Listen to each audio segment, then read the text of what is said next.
Welcome back to the Roll-Up High Roller community. As always, nothing on the roll-up is to be construed as financial advice. We are just some educators in the DeFi space. Toss us a quick like, give us a share, a repost, send it to a friend who may want to watch this, and finally, give us a sub or a follow. It means the world to help support credibly neutral educational content in DeFi. We're here to educate, empower, and enrich you, and let's jump in. What's going on, guys? Welcome back to the Roll-Up. We're here with Darius, Vertex, just sandwich in between Solana and Avalanche for fees. Darius, how does that make you feel, sir? Feels good. Maybe we got some growing to do. Which one have we got to beat? Solana or Avalanche? I think you're ahead of Solana, maybe 24 hours. I saw some stat on DeFi Llama. Oh, yeah? No stop till Bitcoin. Up only. Bitcoin. Yeah, man. Rob, how you doing? You just came back from the Pudgies party. Pudgies was fun. I'm doing good. I was certainly on a bit of a go there for about 48 hours traveling and then having some fun and ready to get back to work because we've got a lot of work to do to overtake Bitcoin as a network with Vertex. Yeah, sick. Yeah, seriously. What's your state of the perps market take here? And it's December 11th, 2024. What is the state of perps? Because there's a lot of perps markets going now. People have this idea that perps are money makers. They're just money printers. Yeah. I mean, it's a difficult one, right? So everyone thinks it's easy money. You just spin up a perps DEX, get a little action in there, and off you go. Easy money. But you see a lot of platforms come up and die in the last even 6 months, right? I don't want to speak ill of the dead, so I won't mention any particular names, but for a while there, say a lot of people had the wisdom of go and clone GMX, because it's such an easy thing to like clone their V1 smart contract, put some special spin on it, put it on another chain, or put it even on Arbitrum, and then users will come and they'll use it. And that wasn't really the case.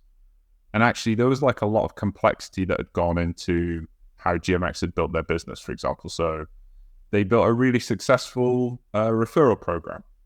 And they did a good job of appealing to very particular users who wanted high leverage or wanted to be on-chain only. And then I think the real lesson was like they built some kind of moat around what they built, right? So that business wasn't instantly replicable and therefore people could come and take business away from that, which is really a lesson you can see from any centralized exchange, right? They try and build a moat around themselves that retains users. I think it's the same thing with perps. So I think a lot of users plow in and just say, oh, it's easy to be a perps DEX. Anyone can be a perps DEX. But if you look at the list of perps DEXs, the number of perps DEXs actually making money is really slim. You know, because if those guys are making, you know, probably the rough rule of thumb is if you're doing less than $100 million of volume a day, which sounds a lot, if you look at fees and everything else, if you're doing much less than that, probably NGMI, right? It's just not going to happen for you.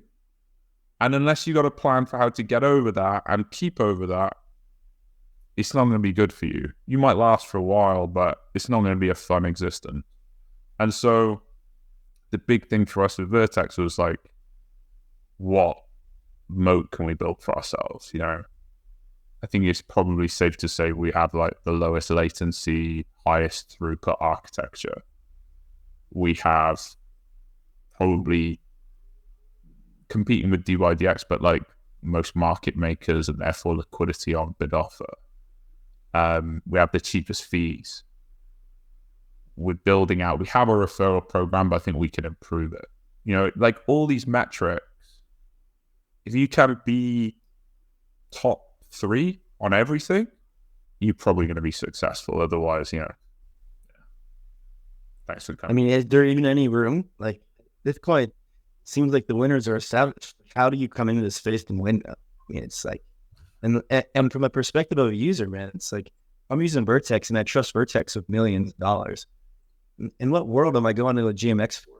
In what world am I switching my place of choice, you know?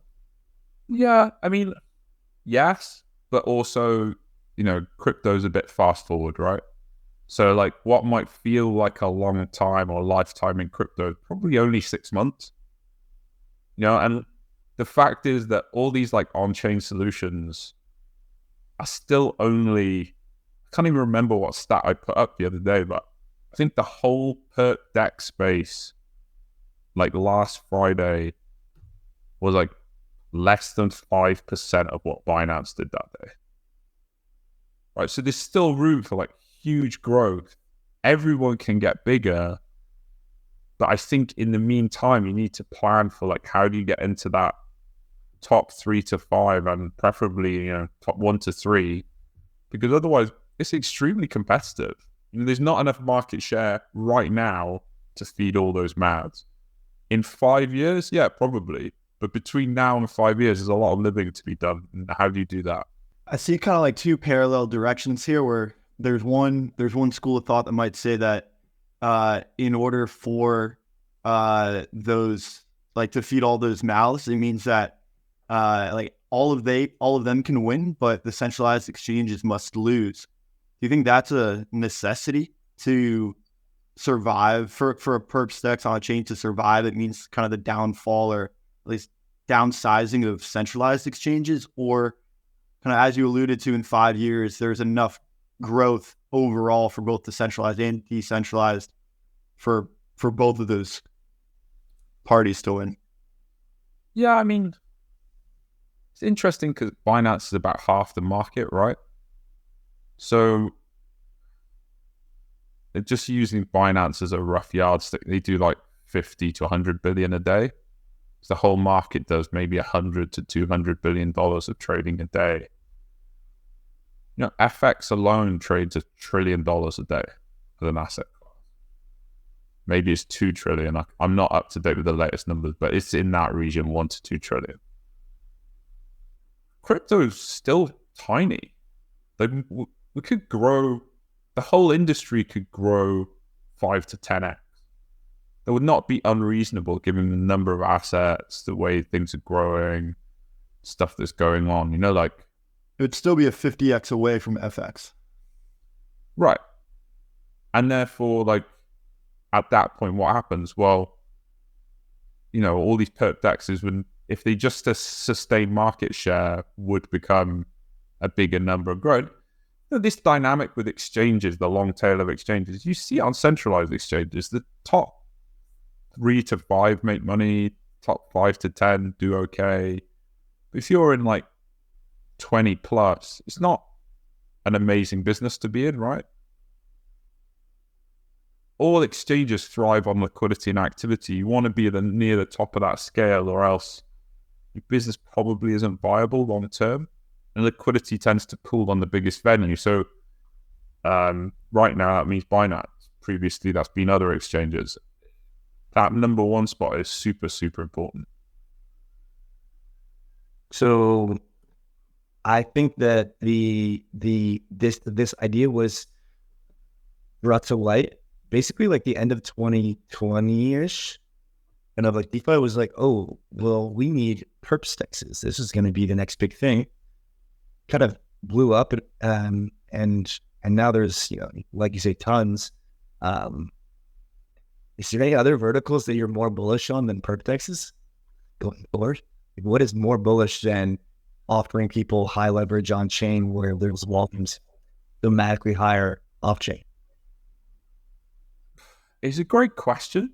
I guess I have a sort of old boomer style brain, right? So I just look at like what's been successful off chain that could probably be successful on chain, right? Using that shortcut. Well, you mentioned perps DEXs. Perps obviously is a super successful product with a lot of product market fit on centralized venues.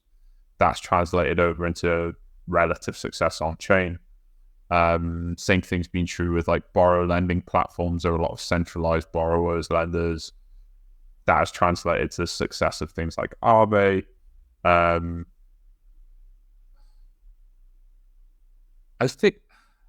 think for me, this is a bit of a like, there's two answers, like a boring answer. The really boring answer is like, well, payments, look at things like Circle, that probably becomes more integrated into like payment systems. That's kind of hard to get excited about, but in truth, that's probably a big chunk of like where crypto's going. I think the other part, and this is something we're trying to do with Vertex, I don't think we're all the way there, is more integrated platforms. Some people try to do that through composability. We've tried to do it through integration within our own system. But like the ability to do more than one thing on chain. So being able to trade spot, perps, have that linked to a money market. I think DYDX V4 is trying to do something similar to what we have on Vertex in that sense. You saw something similar on the old Mango markets on Solana, which kind of had a bit of a rebirth recently. Like, there's that move towards more integration, i.e. not just like one vertical, one dApp, like more integrated systems. It's kind of analogous to things you've seen in like social media, where it used to be like Facebook was just a thing you could post stuff to your friends with, and that was it, where now it's a full picture sharing, video sharing, messaging system. People tend to move towards just having like one platform for things, I think. And so I think that's probably the next iteration, is like integrating all these things together, either third parties that integrate Aave, Uni, and I don't know, name of Perp DEX, GemX, or systems like Vertex that try and integrate spot, perps, money market all in one thing. Interesting take. Yeah, I've seen that with lending markets. Like you mentioned, Aave, they have like a swap tokens feature now, right? Where you can just swap directly in the app. Honestly, it's just a pain to click around the multiple apps to do bridging, all that kind of stuff. I mean, if you're doing everything on chain, we have one-click trading, so you can just press and then you just press a button and it works. So easy. But so how miserable is the amount of button pressing you do in crypto, where, like, we all know you're supposed to check every transaction. The fact is, I mean, I've been in this space for a few years now. I still don't check every transaction as thoroughly as I should. And then afterwards you panic and go, oh God, I'm going to lose all my money. It's like all my money's going to get taken away. But it's really bad UX. So I think those UX improvements would be huge as well over time. I mean, man, going from one-click trading to having to whip out the ledger and confirm all the transactions and pay gas is like, oh my gosh, it's going backwards. It feels disgusting to do transactions in where you have to click the ledger every single time. But there's also trade-offs with that, which is something that I'd like to jump into kind of in a little bit further on this UX and kind of perps note. And the reason why I was asking, you mentioned quite a bit of institutional interest in Vertex. Now, correct me if I'm wrong, but perpetual futures contracts kind of a 0 to 1 moment for crypto, where Binance and BitMEX offered these futures that were perpetual, right? You could have them open forever. Now, this isn't something that is offering in the stock market or in different types of trading venues. I mean, I think Forex has leverage that you keep open for for as long as you like, but there's often like excessive fundings and decays. And in the stock market, you've got high beta plays like gold. You got JNUM if you want to go super aggressive, but again, it's a lot of beta or a lot of decay if you want to hold those things for longer than a day or 2 days. Well, the 0 to 1 perp futures, you got these high lever positions that you can kind of hold for a long time with reasonable funding rates. Is this something that you have to explain to institutions as to why it is this way in crypto, or is there any education that you have to do when it comes to onboarding like larger players from TradFi that they're not used to when it comes to Vertex or just perps in general? Yeah, so I mean, just to be clear, most of the institutions we deal with are crypto native or pretty deep into crypto systems. So they're usually very familiar with perps.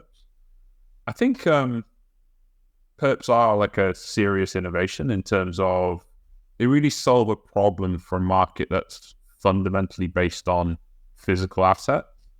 You need to know that you can get a sushi token when you trade spot, and that's instantly transferred to your wallet. So that like physical difference makes leverage very difficult. It also makes fungibility very difficult, because if you're on different exchanges or different blockchains, like those tokens might not be available, it might not be bridged, the bridge might not be healthy or it might not be safe. There's like a lot of risk there, right? Perps are great because you just solve that. Just say, right, all you need is an oracle, someone to trade it, bang, you trade it, and you suddenly have a return profile and an exposure to that thing. I think in traditional finance, it's not as needed. Like they have other efficient mechanisms that exist, but I think like crypto really runs on perps, right? I mean, if you didn't have perps, I don't know how you would maintain rational pricing and fundamentally fluid market. So yeah, it's something I have talked to my TradFi friends about. They get it. Once you explain why it exists and what it does, they instantly usually say, oh yeah, that's really smart. That's actually a useful thing to have. I can see why it's helpful. So I was very, funnily enough, you mentioned BitMEX. The first real trading I did in crypto was trading BitMEX cash and carry back in like 2017. You could make, I feel like I'm making it up. I swear you could make like 100 to 150% doing cash and carry on shitcoins on BitMEX, just running, Bitcoin to alts and then have different tokens laid up against it. It was a really good time to be a that market. So yeah, I've been sort of playing around in those things for a long time. Why do you think the derivative space in TradFi grew in a divergent direction? What do you think then crypto, we evolved in this direction where perps became kind of core to this alternative economy? Why do you think perpetuals did not find that same like efficient mechanism in TradFi? Because the history of the market is fundamentally different. So like, much as I don't want this to be the case, it is the case. Crypto is a speculative asset class, right? People come to crypto because they want to speculate on the price of it. And perps are perfect for speculation. They don't require like a rolling of the future. You don't need to take delivery of anything. It's easy. The history of like TradFi futures markets is all in hedging. If you were a farmer that wanted to hedge your corn harvest, you sold the corn futures, and then a guy that wanted to buy corn for milling at the delivery of the futures date would buy the future. And at the end of that contract, you wanted to deliver corn and get your money, and the guy wanted to give you money and get the corn at a pre-agreed price, right? That was what the futures were designed for. And so TradFi had grown out of that history. And so the liquidity and all the depth is in that, and all of the system is built into managing those curves, having these futures contracts. And they have efficient mechanisms for, say, you mentioned FX. I was an FX trader for many years. FX spot markets roll, they call it Tom Next.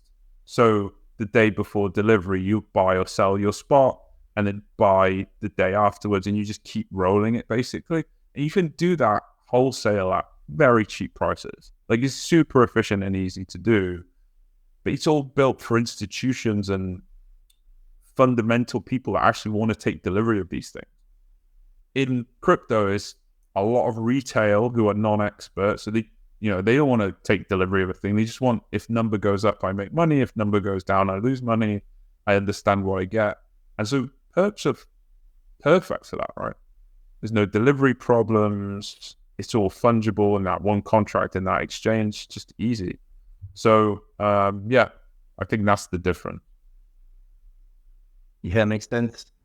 When your livelihood is on the line and your business is different type of speculation, or at least risk management, than when you're trading shitcoins. Yeah, not sure I would have put it as colorfully as that, but yeah, that's probably the right analogy. I mean, my family here asked me what the best use case is for crypto, and without beating around the bush, it's providing a young casino with tons of upside for people.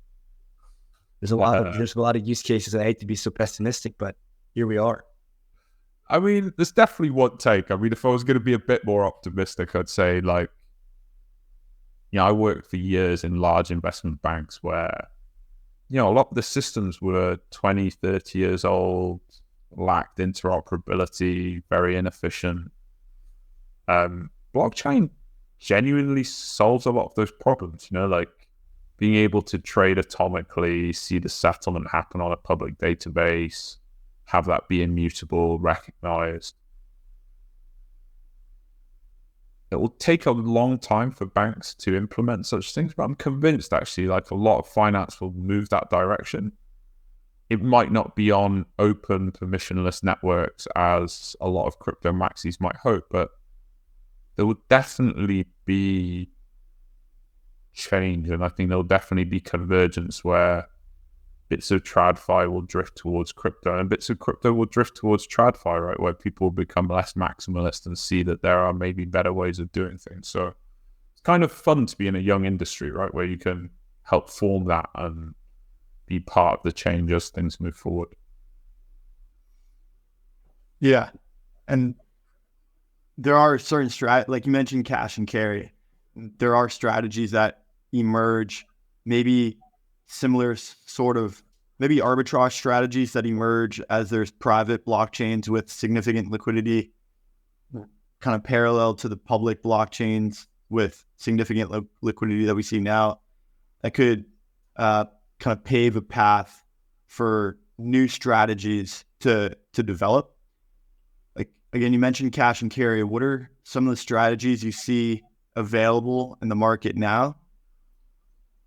And I mean, there's as many strategies as there are crypto traders right now, right? Because if you'd have said to me 3 years ago, I think the most efficient way for someone to get rich in crypto is go to as many random dApps as possible, click a few buttons, deposit some money in and out, and they'll probably get rich. I would have just told you to shut the fuck up. And the truth is, that would have been a super high alpha way of running your money for the last 3 years, right? With all the ups and downs and everything else. If you'd have said when Solana was on its ass, buy a couple of Solana and stake it in Jito, I would have said, fuck off, dude. Like, what the hell? That would have been a very plus EV thing to do. You'd have made a lot of money. So, I'm probably too boomer to see that and to like go after it, right? But it doesn't mean there's no value in it. 2 years ago, people were making loads of money flipping NFTs.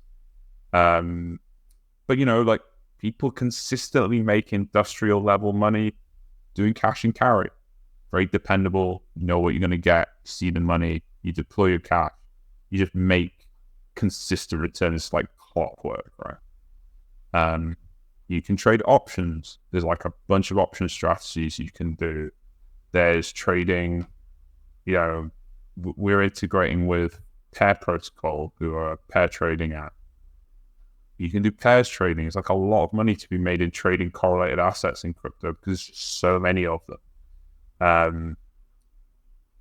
There's just so many things you could do, right? But like on that, go on that integration, that means that we'll be able to trade coins against Bitcoin against ETH via pairs tooling on Vertex. Yeah, so they'll have an integrated tooling where you can come in. We can leverage our cross-margin engine. You press a button on pair, it executes the trade into Vertex.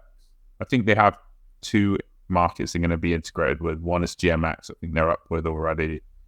They're up with us now. They're currently like running through that integration. But like that integration is big for people because they like that. They can look at it on pair. They can do stuff there that we don't have, chart one asset versus another, try and evaluate how that correlation's operating, etc., etc. the nice thing with those sorts of integrations is you could never look at Vertex. Vertex just becomes a liquidity layer underneath other apps, right? So for us, that's when we talk about composability. That's what we really care about, is how do we get more volume going through Vertex? You know, you want to integrate with the people that will give you the highest return to that metric.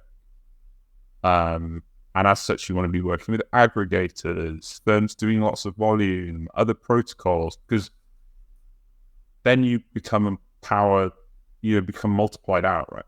Pairs client base becomes our client base, you know, at different margins. So they might charge a small markup to then trade on Vertex, but ultimately we make our bit in the middle, and then they might be implicitly trading against another protocol that's integrated.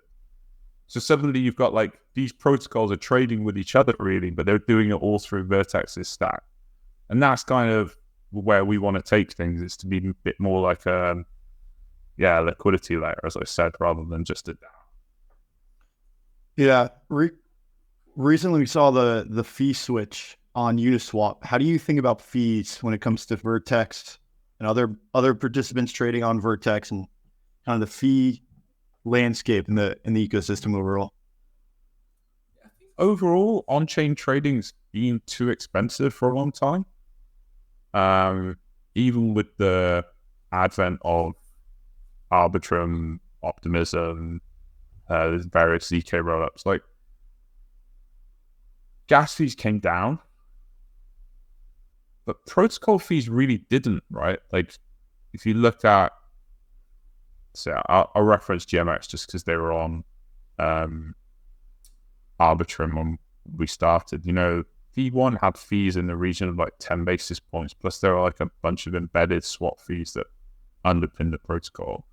You look at Uniswap, it's typically 5 to 30 basis points depending on the pool to execute a cost, to execute a trade. If you look at, I think synthetics are down to like 3 basis points now, it's 3 to 5 basis points. I can't quite remember where their fees are. But like, these are quite high compared to centralized exchanges. It tends to be a lot cheaper.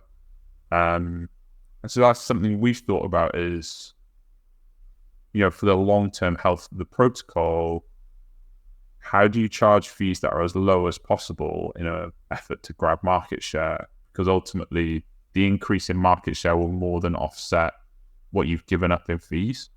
You know, Vertex would never be a top 3 derivatives DEX if we charge 10 basis point a trade.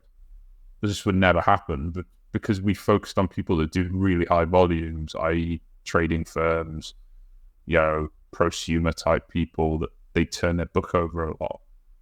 Those guys are never going to trade if it's 10 basis point a trade. They just won't do it. So you got to find other ways, other market segments, other clients to bring in and use your platform. Yeah. Yeah, I want to get into the weeds a bit as to kind of how that works. So, you know, your trading engine is kind of a hybrid model.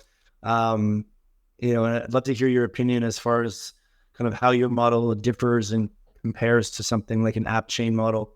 Because it's almost like it's almost like its own app chain, but it's not. So when a user deposits into Vertex from Arbitrum, you know, where do those funds go? What's the trading engine, and kind of how are you guys able to enable this one-click trading, this very low latency engine, using your model, kind of the hybrid on-chain option?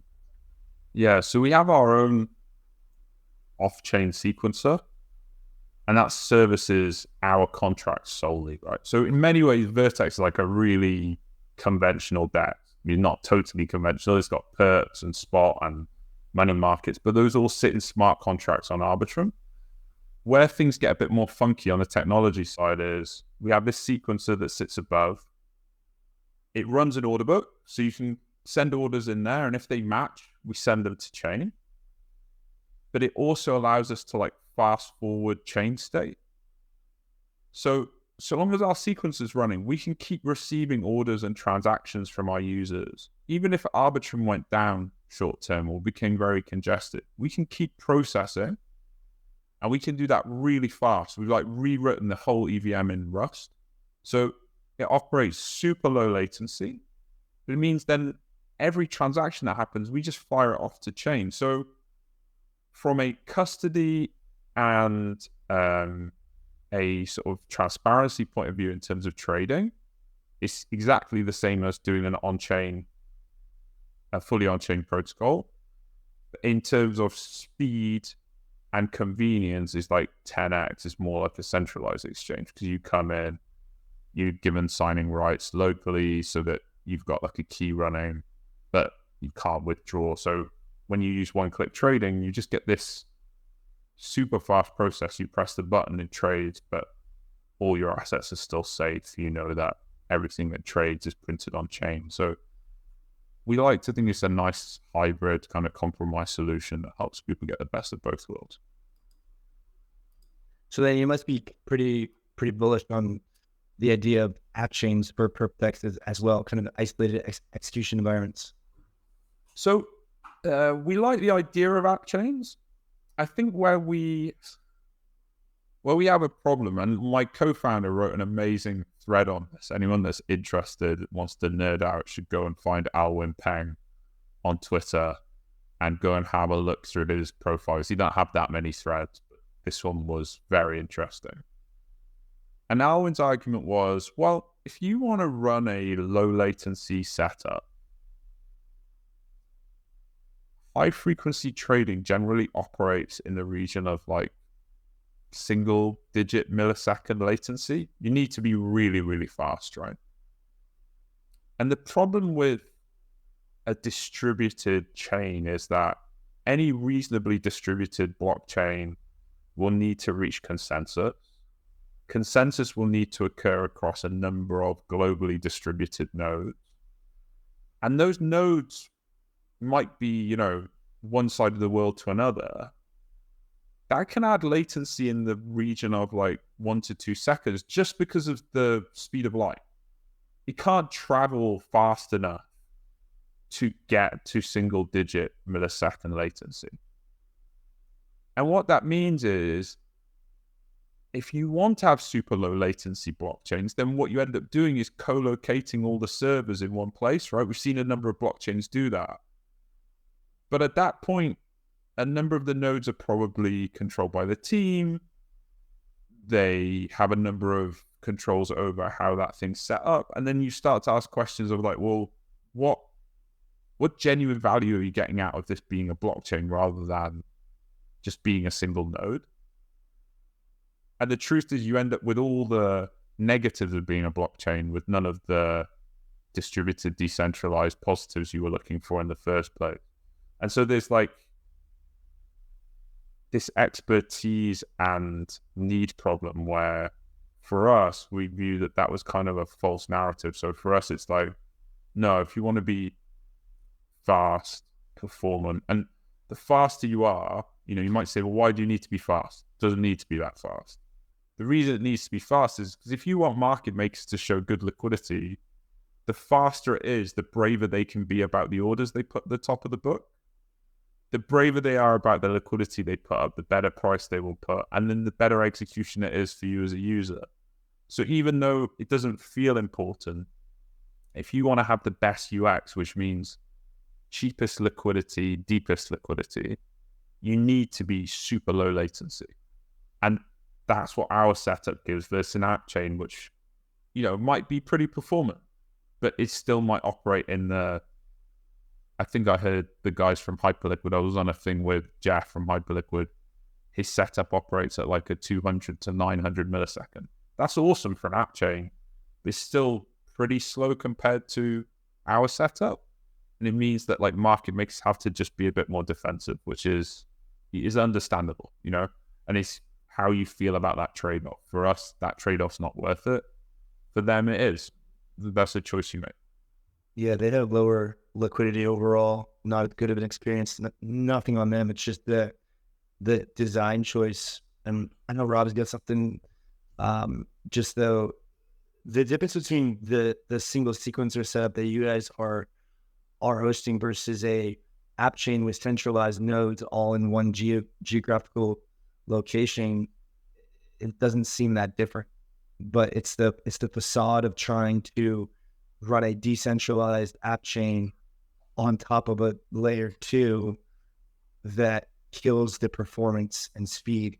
So one can argue then that this need for, I mean, assuming that you kind of generally agree with that, then the need for speed may outweigh the security of said execution environment. That's a tough one to argue when it comes to such large amounts of capital. What do you think about that? It depends how much security benefit you think you get from that distribution. And like, just to bear in mind, our setup is such that we can't touch your funds. There's no ability for us to do anything in that regard. It just means that we run the single node that operates the order book, right? So it's really about order book security rather than asset security. And if you are prepared to trust on the order book level, basically we're asking you to trust us with the order book in a way that sort of system isn't. We think that is a decent payoff because you have the security of knowing that if we were playing around with that order book setup, probably all our market makers would leave. Yeah, I was going to say, how do we know that Vertex isn't pulling a BitMEX and pulling a haze and gathering all the orders and liquidating me?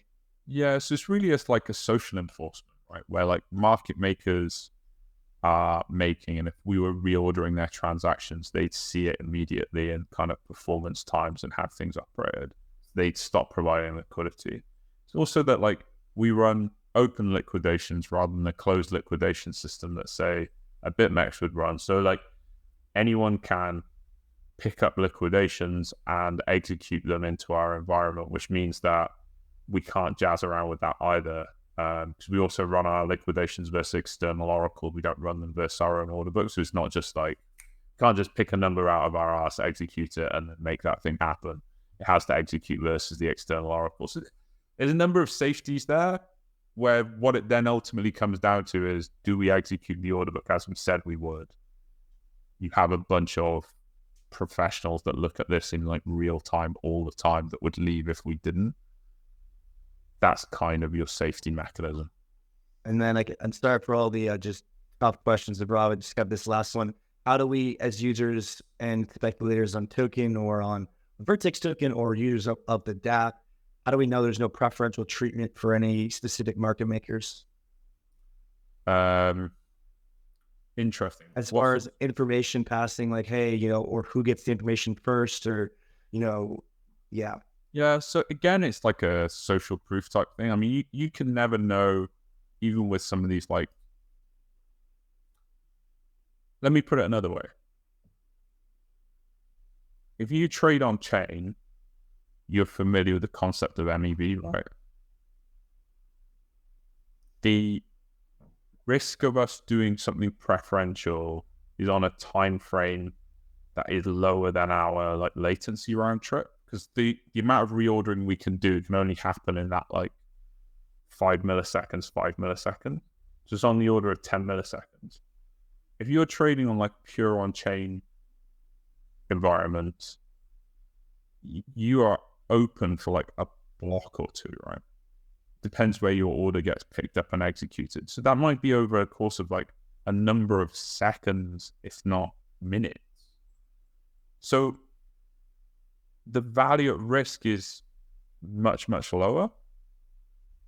And as I said, it's kind of being monitored by others. So if we had a preferential deal, we'd have to give a preferential deal to everyone. At the point where you give a preferential deal to everyone, it's not a preferential deal anymore.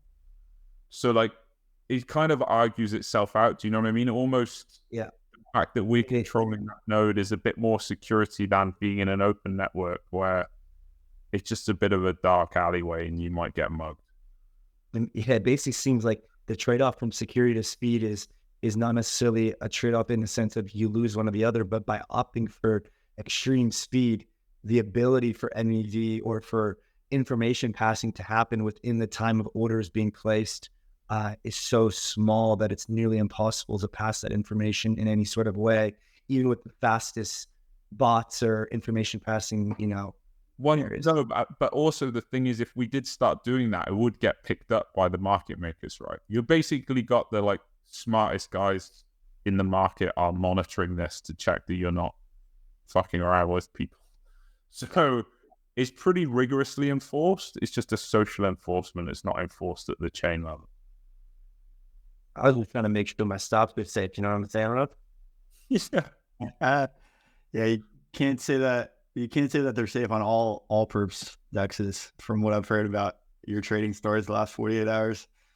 Yeah, and I think, I mean, you guys already picked up and kind of in the pocket of like when the information is corroborated, like when it is pulled together in the order book and that's ready for like sequencing onto the chain for settlement. That's kind of like the part, because you spoke, and I find this fascinating about like the like the way that you guys are able to arrive at best execution, because it's so latency, market makers are able to provide their best pricing because they can take more risk with the lower latency. Then the sequencer picks up the orders. Maybe can you like talk us through just like how powerful it is to have on-chain settlement? And you already kind of went over this at a high level about how you're rather resistant to MEV. Like what other components and value do you collect by posting these orders that get matched in the order book directly to the chain? So just to be clear on the mechanism, so the thing to be clear, probably market makers' appetite for risk is always the same, pretty much. What the low latency does is it means that risk concentrates in a smaller amount of time. So they can show bigger orders, right? If a bigger order out for 1 second, I'm just using this as a relative, is like the same as a much smaller order out for 10 seconds, right? In terms of how much they can reasonably expect they might lose. So the more that you draw down their latency level and their cost of placing and replacing the orders, the higher, exponentially they can get higher and higher to how much liquidity they put at top of book. So, if it was instantaneous, then they could really show like almost infinite liquidity, right? Because they know like they just pick what they're going to trade. But you're never going to get instantaneous. So the smaller you can get in terms of time, the better it is. Now, in terms of like the relationship of the sequencer to the chain and what's powerful about it is because we operate that ourselves, all orders that come in operate sequentially, right? So order 1 comes in, that takes priority over order 2, then order 3, then order 4. And we do what's called like time price priority. It's how orders operate on like a conventional centralized exchange in TradFi. But operating at true time price priority without any preferences to anyone means that, again, we remove variability for market makers because they know for certain they will get executed at a certain level. If their order hits in front of the other guy, they know that you send it.